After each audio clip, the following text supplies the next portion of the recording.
Imana irashaka ko uhagarara mu kibanza Imana igushakamo. Haraho Imana yagusize, haraho Imana igushaka. Rero hano ijambo ry'Imana riratubwiye ngo haya ku 10 bavuga ngo ehengira nkore ikintu gisha ko kigira giseruke ubu mbega ntimuzokimenya. Rero umuntu wese agiye kuronka impera ikwiranye n'ivyo yakoze, kandi ibikorwa byose bizokorwa ngo bizomenyekana. Ibikorwa byose bizokora cyo kuko azokora kizoseruka kandi kizomenyekana.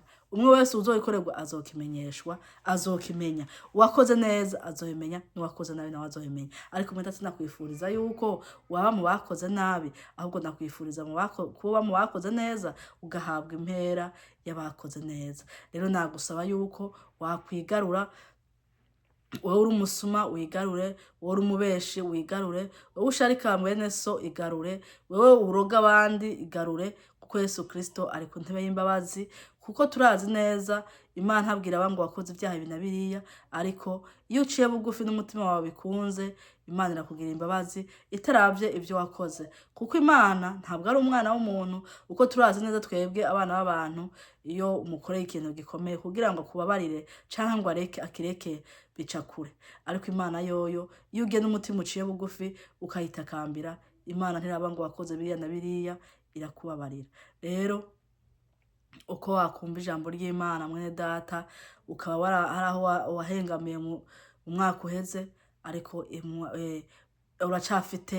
uracafite umwanya wo kubikosora, hanyuma ukabara neza n'Imana, hakagira aho ugahinduka ukaba umukozi w'Imana mwiza. Kuko turazi neza ko hari abakozi b'Imana baza bakinyegeza mu murimo w'Imana, ngo abakozi b'Imana kugira ngo babashe gukora ibibi byabo, kandi ugasanga abandi n'abaririmbyi bakaza bakinyegeza mu murimo w'Imana kugira babashe gukora ibibi byabo, abandi bakananiza bagenzi babo, bakabatoteza, bakora mu buryo bwinshi butandukanye. Ndetse ugasanga banije bagenzi babo, bitumye bagenzi babo bananirwa, bigitumye bagenzi babo basubira inyuma, bitumye bagenzi babo batabandanije kubwo kunanizwa na bene se. Rero bene data, icyo tukwiye gutahura nuko tuzi neza mu gihugu c'Imana haba hehe, turazi yuko Satani akorera hose. Ntuzovuge ngo ukubera ngo ari ngaha uca umuharura kuri mwene se uvuge ngo urumva ngo urye ngo arananije yagize nawe genda ufate umwanya mwiza usenge, ubaze ikimukoresha nkubaze uwo ari we, kuko usanga urya ubonesha amaso ugasanga atari we. Kuko twese turazi yuko neza uyu twe tubona inyuma ntabwo ari we twebwe, ahubwo uri ndani anyegeye niwe muntu. Rero ugasanga benshi tuguma twe turabisha amaso. Niyo mpamvu bene data tuguye kwegera umuntu wese, akegera Imana ikaze dusobanurira abo tugendana nabo n'abo tuba turi kumwe nabo. Kuko kenshi turazi abo tugendana nabo, abo tugaduhura nabo mu buzima bwacu, no bagenda batunaniza, ugasanga kenshi tugiye tunanirwa, bamwe bagasubira inyuma, bamwe bagasubira bavuye, bagasubira mu vyaha, bamwe ukabaza bavuga ati n'ubu gukizwa nabo taco bimaze, kuko nabonye nabo turi kumwe hariya nabo ibyo bakora namayobera. Ugasanga urya bikora kurya we ntabwo yigeze akizwa, ahubwo urya we yaje kuri mission, ahubwo yaje kugira ngo mutembe. Rero ahubwo gufata gahunda, ahubwo gufata ingingo yo gusubira inyuma, ahubwo banza ugenda uvuga uti mbega urya muntu akora bijya bintu birenze kurya canke bisiga ubwenge nta ameze gute. Imana ntawe uzokubwira ngo wowe ntukwiye kuza kumbaza, oya. Imana nta muntu numwe yimira, uwo yimira gusa n'umuntu afite ibyaha. Kuko turazi neza ko amasengesho ngo yuzuye ibyaha ari gisese imbere y'Imana. Urazi neza yuko amasengesho ari mu ibyaha ntanahashika. Ariko witunganje mwene data, ukiyeza, ukagira umutima atacupfa n'Imana. Imana yo mwijuru ni nyarukundo, Imana yo mwijuru ni nyamahoro, yiteguriye kukwakira uko uri kose. Ntabwo izokuraba ngo uri mugufi, ngo uri muremure, ngo urumva, uri inzobe, urirabura, umeze ukuntu kuriya, uri umukene, uri umutunzi, uri umukire. Oya, Imana itavyira mwene data. Imana iraba twebwe abana tutashobora kubona, Imana iraba mu mutima. Uko uzogenda umeze kose, Imana izokwakira. Kandi aho uzogenda ubaza uwo ari we wese, Imana ntizokwishura. Hari Imana yacu n'urukundo, hari n'igutanda no kuyibaza. Niba ufite uwo mutima wumva ukeneye izakwisangira ikakubwira ati reka nkubwire uwo muri kumwe nawe canke mugendana nawe, bizotuma umenya ukuntu ukwiye kwitwara nuko ukwiye kwifata. Kuko turazi muri kino gihe hari amamisiyo menshi Satani yatanze ari muri babo yari tugendana, ari muri barya twitana ba bene data, ari muri barya dukorana imirimo y'Imana, kandi bariko baratuma bazika benshi, bigatuma benshi batazogenda babonye umukiza kubwo kunanizwa na bene se. Kuko aho ugezeho nta kintu na kimwe ushobora kumenya, ugumona wowe ivyo urimo arivyo vyiza, kandi n'undi muntu yazakubwira ati yewe aho hantu nyabuna nabuveyo, ahubwo ubona ko ari we mwasi. Rero nababwira yuko tugahunga hakiri kare, kuko bene data turazi yuko tugeze mu gihe kiyoberanye. Ni mu gihe kiyoberanye udashobora igihe kiyoberanye umuntu wese ari umukristo. Rero udashobora gutahura ngo urya n'umukristo urya n'umuki, ariko ikizokwereka umukristo nyamukristo nuko ari umukristo akwamira imbuto, kandi ukabona ivyamwa vy'umwamura ko ushishiriza kuri umukristo, kandi no gusenga ugasenga Imana izogenda iguhishurira. Imana izogenda iguhishurira kugira ngo ikwereke uwo muriko murajana muri inzira ija mu ijuru.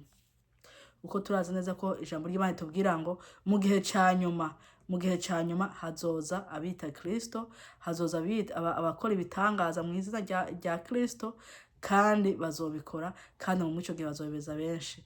Rero muri kino gihe nivyo bihari.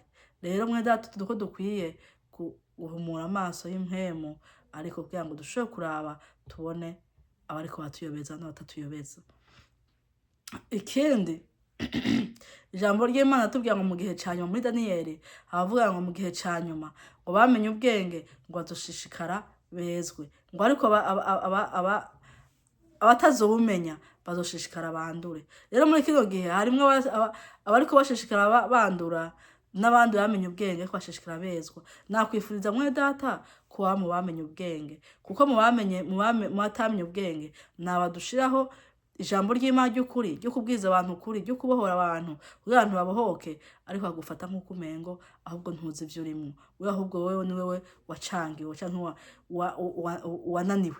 Ariko ico nababwira coco, umuntu w'Imana nubwo biruko uragerageza ukaraba uti none uyu muntu ntabwo ari kwandurira mu gukora ibibi canke mu gukora ibiki, ariko ambwira kwihana.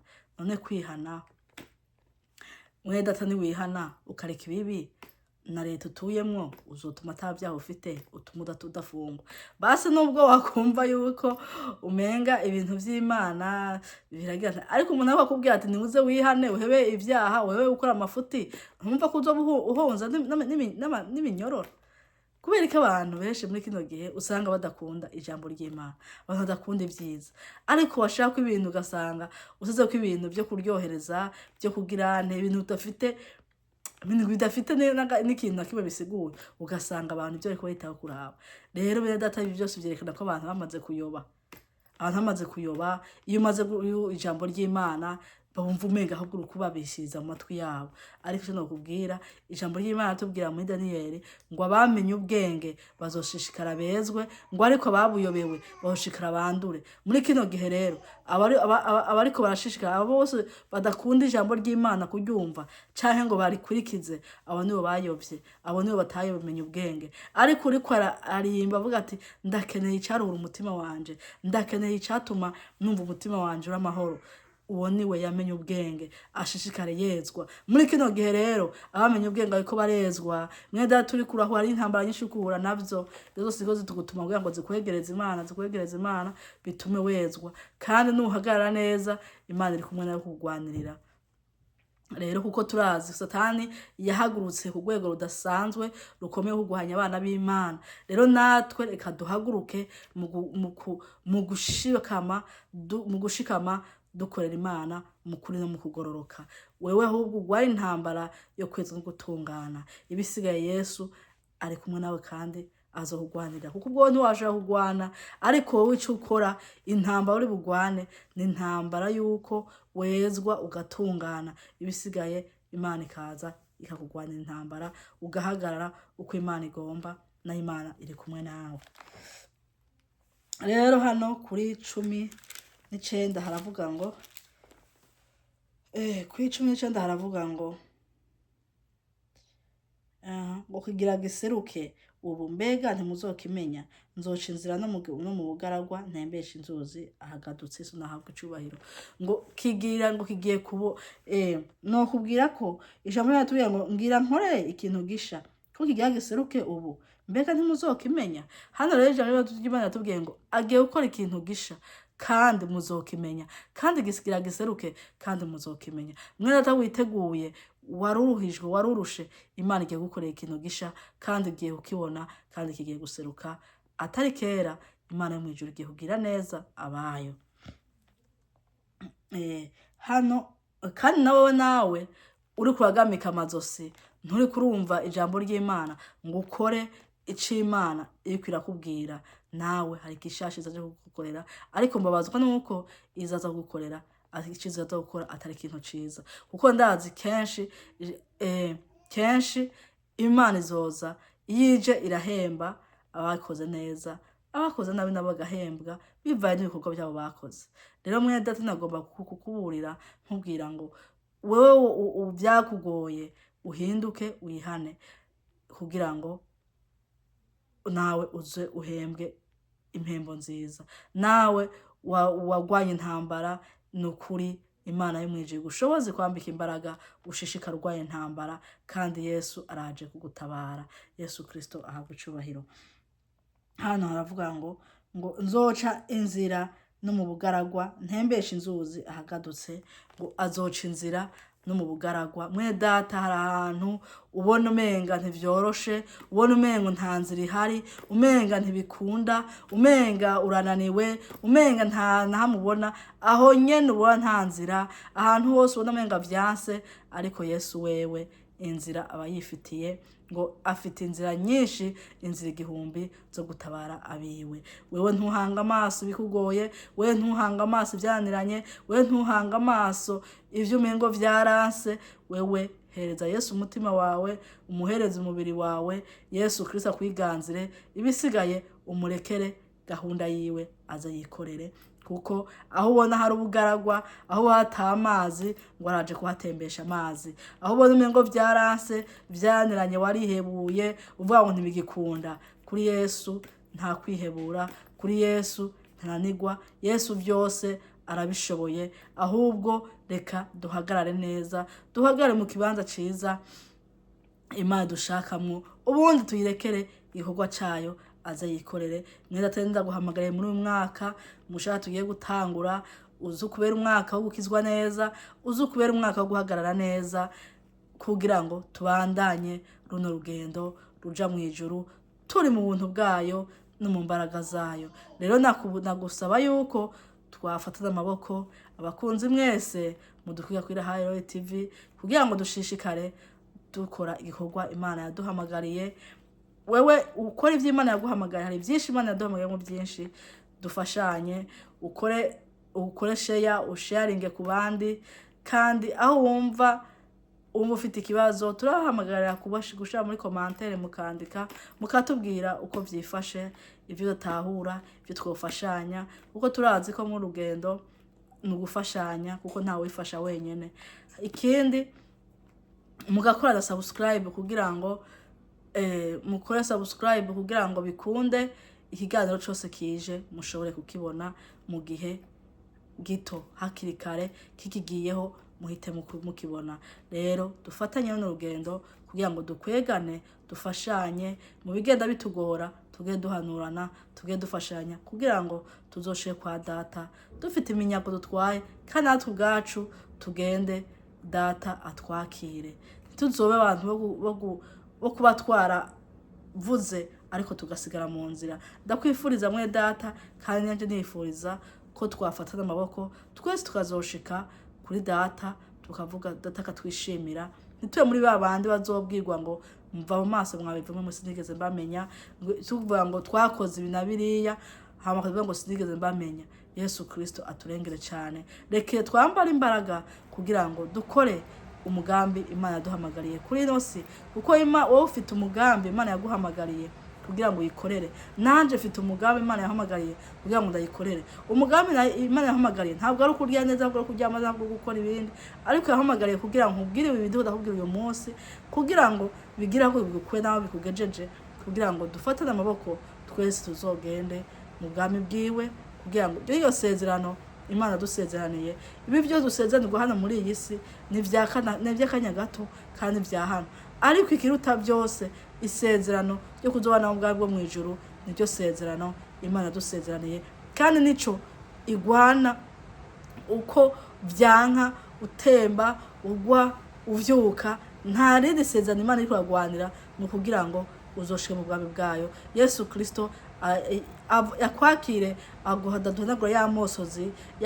twarira, ya mosozi y'ibibazo twaciyemwo, ya mosozi y'agahinda twagiye ducamwo, aduhanagura tubarira ngo ni nguyu wa mugeni wanje, umwe naviriye amaraso, umwe napfira ku musaraba. Rero mwene data ndakwifuriza yuko uzoba tukabana mu bwami bwo mu ijuru. Imana yo mu ijuru ibaha umugisha.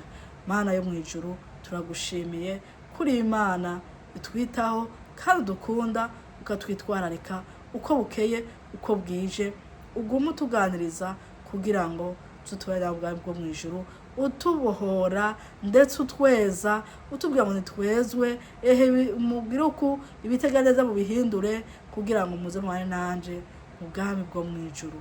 Rero data turakwinginze utubabarire aho twagiye duhengama mu mwaka uheze, ndetse ubabare na bene data aho bagiye bahengama mu mwaka uheze, ariko uyu mwaka utwambika imbaraga kugira ngo tugendere mu nzira yawe dutunganye, kugira ngo ico gisha ciza cukugirirwa neza nawe kize kidushikeko, ariko turi mu nzira yawe yo kugororoka. Mana tuzoba muri babandi bavuga ngo tubaze ngo tumenye, ariko tubakuzoba mu bavuze ngo utumenye, twambika igisibo, utwishimira, tunezerewe. Urakoze Mana, kuri Imana ikomeye kandi Imana ihambaye. Turagushimiye ko abaye natwe kandi databuja ukaba usozeraye natwe. Shishikara rero bara natwe, shishikara turinda mu buntu bwawe, urinde abakozi bawe, ubarinde Satani abakozi biwe mu mpande zose, urinde Satani amwaza ndabagura ijambo ryawe kugira ngo ntirigire ikimazi muri twe. Babandi bafungura aho bakumvirije audio, Mana aho bakumvirije ugasanga baravyugaye, bakumva ko bandi baneze, ariko dasavye ufungura amatwi y'imhemu kugira ngo bashobore gutahura, bashobore kumva ijambo ryawe, kugira ngo benshi babohoke kandi bakire. Urakoze Mudata kubyumvise kandi ubikoze. Dusenze mu izina ry'umwami wacu Yesu Kristo, amen. Yesu Kristo amen. Umugisha cyane, amen. Bye.